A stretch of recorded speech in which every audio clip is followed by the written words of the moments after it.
53 seconds of logos. Also Comcast. Also Illumination or Minions, take your pick. I choose both. Also, to the third power, we still have Illumination on brand with the minions doing minion things, but still no minion shouting, "Banana!"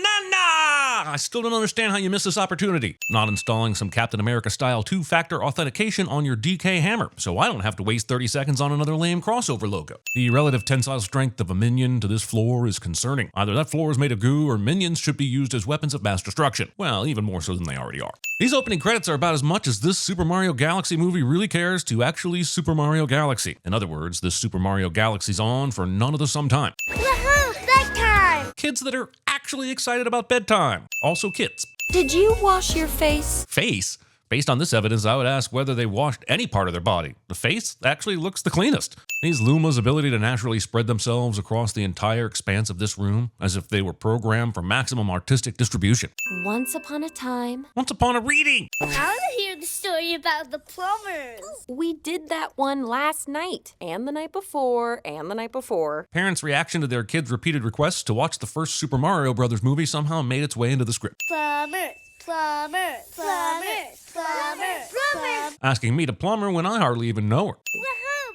I hooked on the brothers. Ultimately unimportant reference to the Super Mario Super Show is a reference that is ultimately unimportant. I'll be right back. Never, ever, ever, under any circumstances say, "I'll be right back," because you won't be back.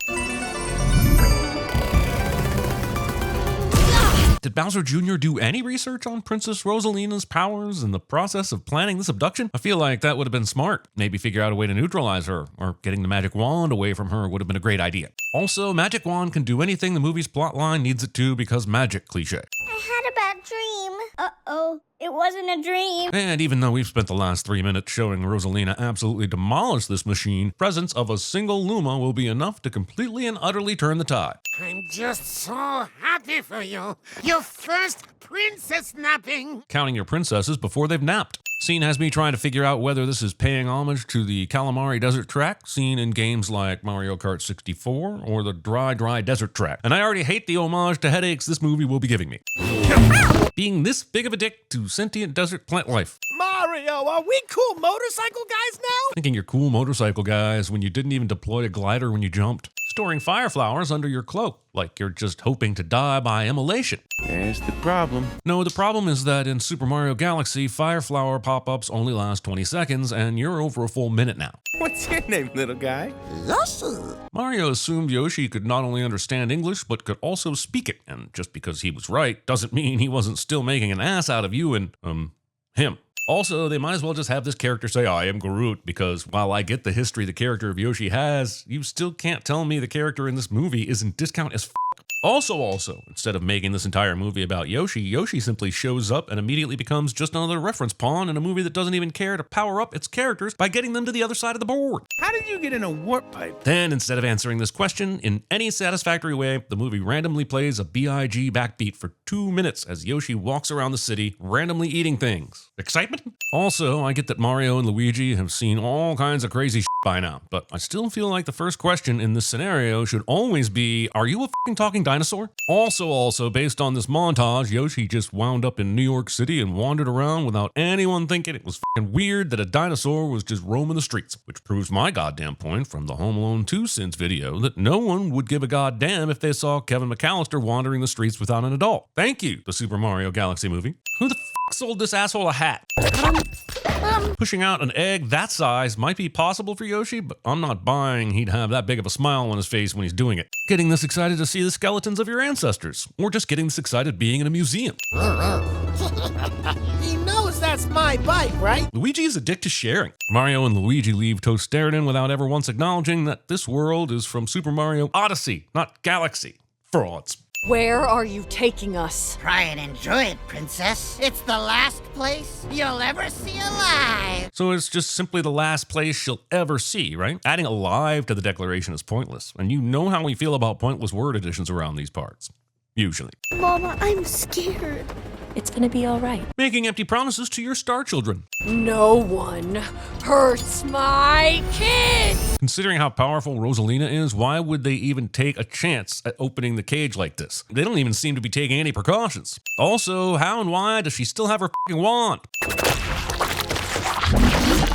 Discount Audrey too. I don't believe it. Believe it, baby. Luigi unsnaps his overalls like the movie is about to go to some very interesting places before the movie remembers it is not at all concerned with going to any interesting places. In a scene with a bipedal dinosaur wearing sunglasses, the thing that most catches my eye is still how fucking low these beds are to the ground. Why would you do that? Who could resist that face? So many people. Birdo, Bert the Bashful, and Crazy Daisy, just to name a few. So some cool dinosaur just shows up and he's now part of the group. The response when I try to infiltrate modern YouTube conventions somehow makes its way into the script. Also, while there probably isn't a ton of criteria that would automatically get you added to the group, being a cool dinosaur would at least shoot you to the top of the waiting list. They have no idea where I came from. I've lived my entire life wondering. Skip! She said if anything ever happened to her, to find you and you would help us. But she never wanted to actually seek you out herself and let you know you had a sister because surprise familial relationships are not discovered until the sequels. I'm not sure what a sequel is, but she said something about if you want a good example, see Empire Strikes Back and to avoid Halloween 2.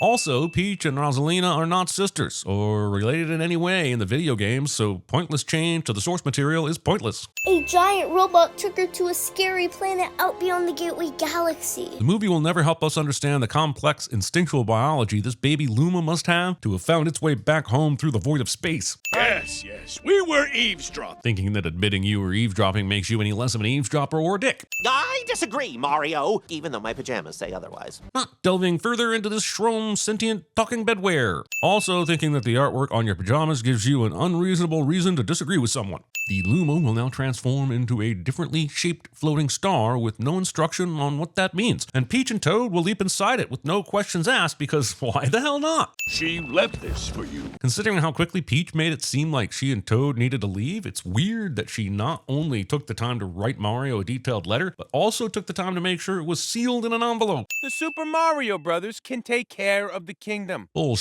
I've played your games, your puppets. If I don't pick up the controller, you just stand there and eventually fall asleep. Also, I'm not denying the hard work and talent the plumbers have, but I don't think ruling a kingdom is automatically in their job description. Also, monitoring yourself as Super. Ultimately unimportant reference to the Mario Frog suit is a reference that is ultimately unimportant. Every time I see how much this world is built like an actual video game, the future ghost of Sigourney Weaver takes over my body and shouts, "What is this thing? I mean, it serves no useful purpose for there to be a bunch of choppy, crushy things in the middle of a hallway." Choosing to jump down a pipe hanging midair that you have no clue how long it is or where it leads. I'm just saying there have to have been a few broken ankles and possibly mushroom people deaths that we're just not seeing.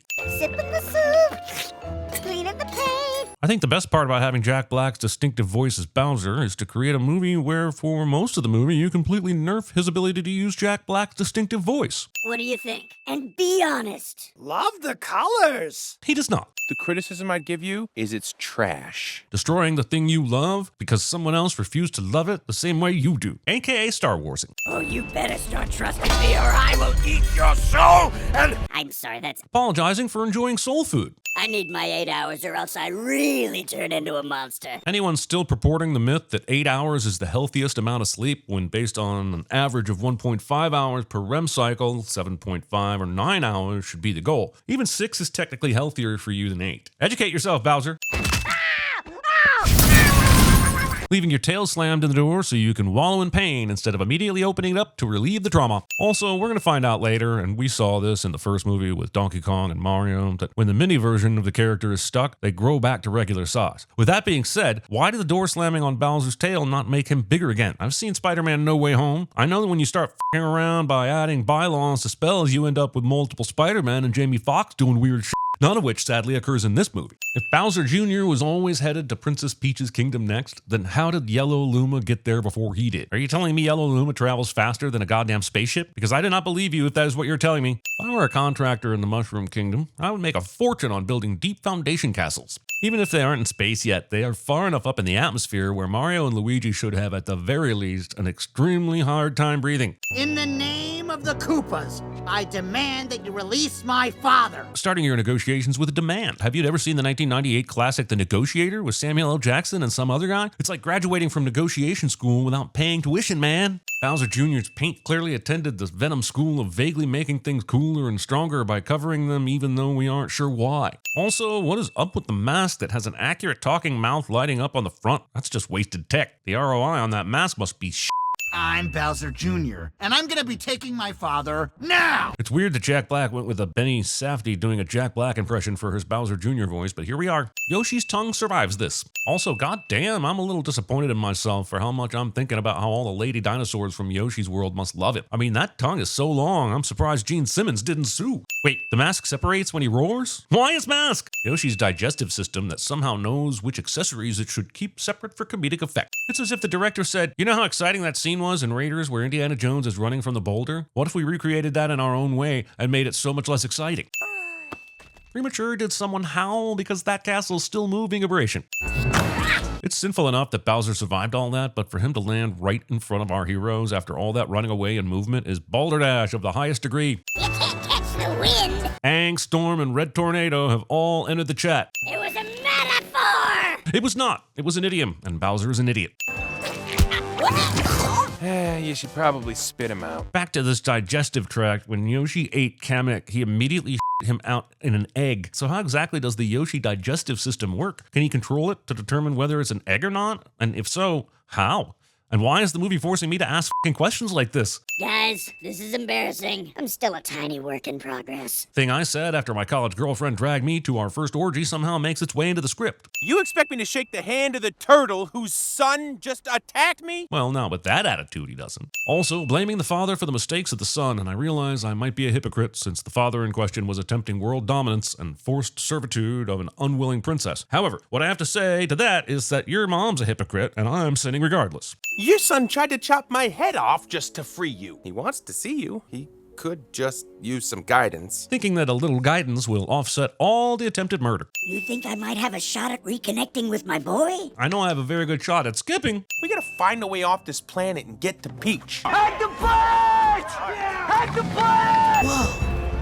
The Gateway Galaxy! Telling me I should be excited about seeing something without giving me any actual visually stimulating reason to be excited about it. Mopping without a mop bucket or any way to rinse the mop out. Princess, are you okay? Toads who ask the dumbest f***ing questions. Ukiki is lost. Have you seen Ukiki's friends? Jeremy hates people who talk in the third person. Also, ultimately unimportant reference to Kiki is a reference that is ultimately unimportant. All of our power-ups and coins are in there! Saying those things as if anyone should know what the f*** you're talking about. Monkey jump through the wall! Installing a platform 9 3/4 in your transportation hub without paying the proper licensing fees to Warner Brothers. You know, Mario, all boys believe their fathers are larger than life. I think what he meant to say was, all Backstreet Boys believe their fathers are larger than life. You're used to living a pint-sized life, but I was born to be big! And I'm going to prove it by dry humping your hat without its explicit consent. Undo the power of the blue mushroom, and I shall fight by your side for all of eternity! This works. Yeah, Mario, hit him. Well, we can trust him. But how does Luigi know that? What has Bowser done in the time they've had him in prison, other than paint some problematic artwork of himself and Princess Peach? What about that makes Luigi think that Bowser is trustworthy? Just because Luigi ends up being right, and then wrong, and then right again, doesn't make his reasoning any less stupid.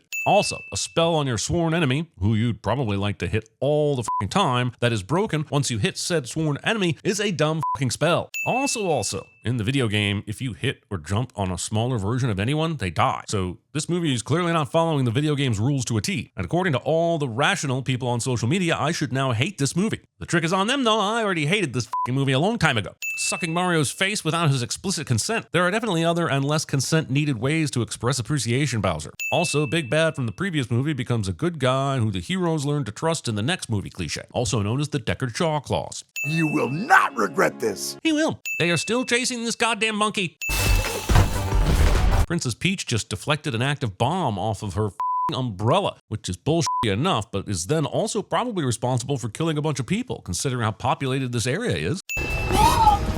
Including a Kanto bite scene in your Fetch Quest section without paying the proper licensing fees to Walt Disney. And the director said, let's have Wart eating an apple so the audience will know what assholes we are for not including him sooner. Also, this apple should have a yellow bottom like a classic Yoshi fruit, and this movie is still completely shirking its responsibilities to be game accurate. Also, as much as I admire this franchise's refusal to dismiss the extremely underrated Super Mario Bros. 2 video game, I'm already tired of having to look up who every character is making a cameo in this movie. But we've got Wart. Great. So happy to see Wart.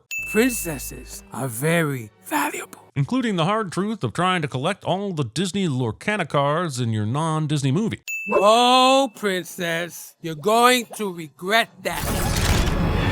Installing a ninja button that turns your most profitable gaming device into an enemy dispenser instead of continuing to earn for you while you have your ninja horde wait elsewhere. Also, I love Luis Guzman, but it's weird to see him as the character overseeing a casino when his most notable contribution to society over the last couple of years is trying to sell us on using FanDuel as our premier sports betting app. I feel like any minute Blake Griffin is going to show up making a terrible pun, and I don't like it.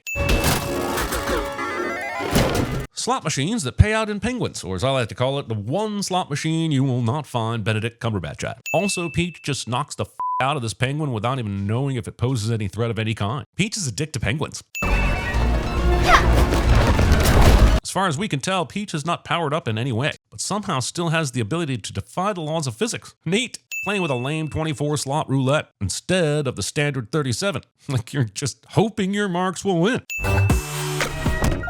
Woo, yes! Hate to break it to the turtle, but there's no casino in the galaxy that would award that bet with all the interference involved. I find that while different worlds can have different sets of rules, greed remains a constant. Also, greed. Bowser's kid took her. Where? The space junk galaxy. He might as well have answered the next random reference that will serve the plot in No Way Galaxy. I can do the work of 100 men and at least 10,000 bees. I couldn't find exact numbers for how much a Bowser can lift, but most humans can lift about 50,000 grams. So if we take him at his word, he can lift 5 million grams, or about 11,000 pounds. The average bee can lift about 0.05 grams. This means that if Bowser can do the work of 100 men, he can reasonably do the work of 100 million bees. And honestly, this takes the whole under-promise and over-deliver thing a bit too far for my taste. You're not as horrible as I thought. He is. Put that away. Brothers don't shake hands. Brothers gotta hug. Bowser is airlifted out of this world after we've spent less than 3 minutes in Honey Hive Galaxy, as if the movie doesn't realize it was 100% B-movie to begin with anyway. Back in the days of yore, there was a powerful villain with awesome hair. Going through all this trouble for this detailed of a puppet show when a copy of The Little Engine That Could probably would have sufficed. But also, Bowser clearly missed his calling as a puppeteer, and that's at least a little sad. The two roamed the universe desperate for a place to call home, but everywhere they went was just incredibly lame. Trying to write your own honest pull quotes for the home video release. Home video. They called it The boomstay weapon! to power it. They needed The most powerful princess in the universe! Puppets positioning your excuse for a plot over halfway into the movie. 2 Bowsers, no limits! Coming up with unnecessary sequels in the Girls and Cups franchise. Making Gearmos look like discount Minions because you're Illumination, and God forbid you have one f***ing movie without a Minions reference. Welcome to the information booth. My name is Rob. Ultimately unimportant reference to a robotic operating buddy is a reference that is ultimately unimportant. Also making everyone remember the technological gaming disaster that is Rob. Pilots can be found on the flight deck, which is located right over... Doing a discount sloth scene from Zootopia and making it less funny. And considering the sloth scene in Zootopia wasn't all that funny to begin with, flight decks with this much activity allow just anyone to walk around on them. Movie spends only 5 seconds on the most important Nintendo game franchise of the last 20 years. Justice for Pikmin!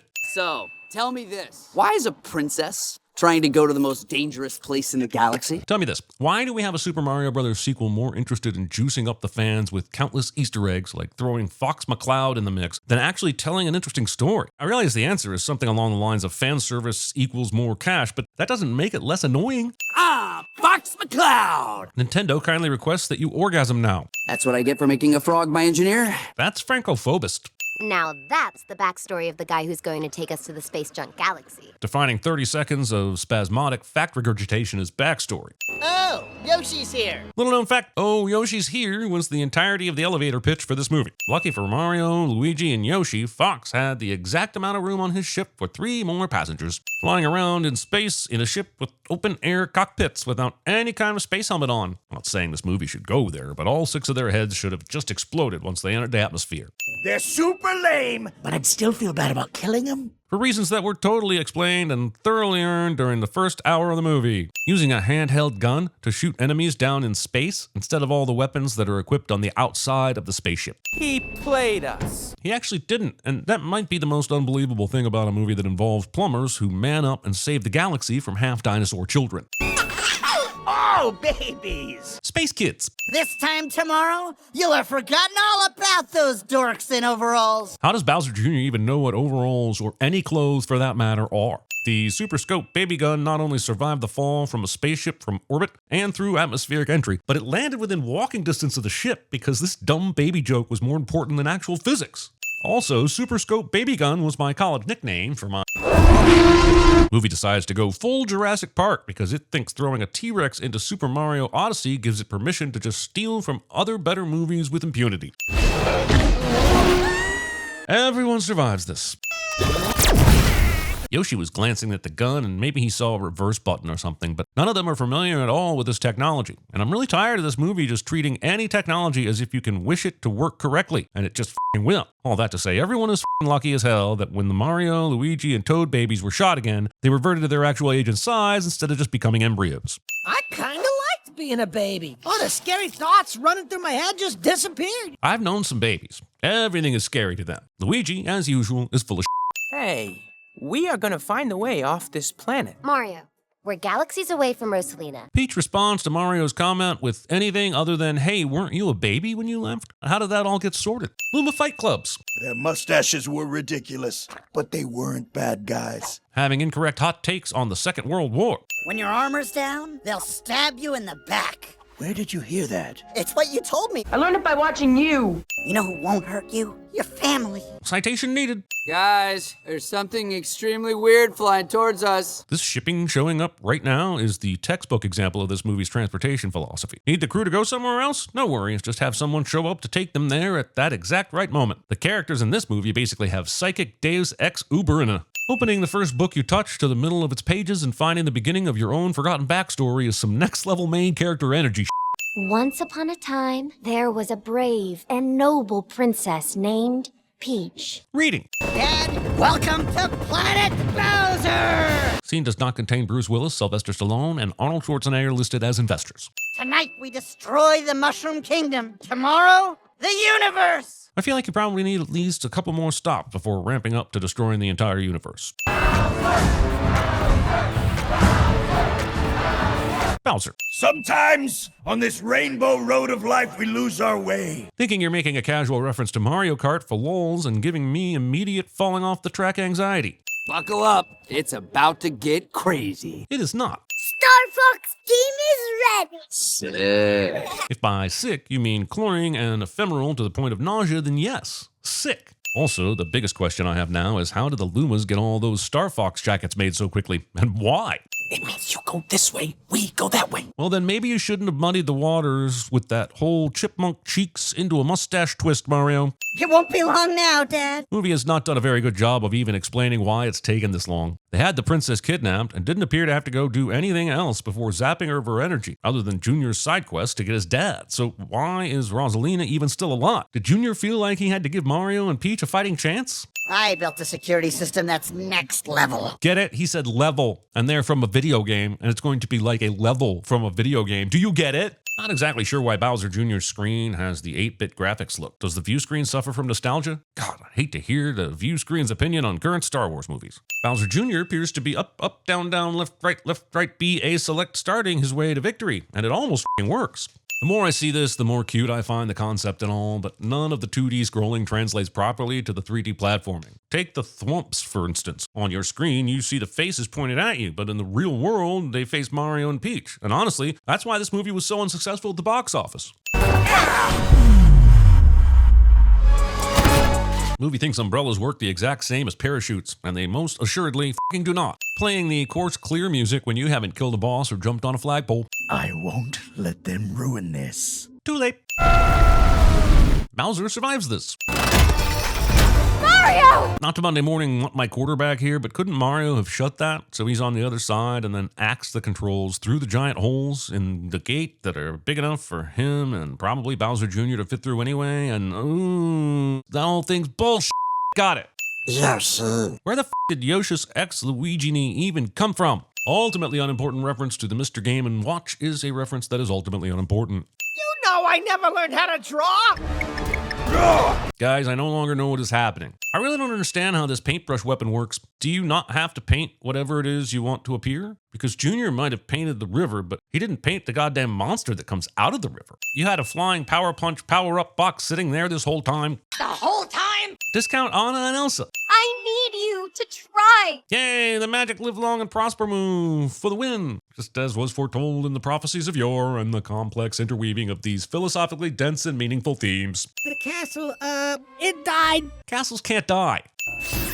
Rosalina uses her magical make stuff from nothing power to create a hard hat and tools instead of just making the castle. Middle management, am I right? Also, thinking all you need to build a castle is a bunch of people, and not a bunch of people that actually know how to build a castle. Not even attempting to hide your escape plan. Was there not a Rita Hayworth poster available? Or a rug? Ultimately unimportant reference to a character I'm not even going to look up, because it doesn't matter, is ultimately unimportant.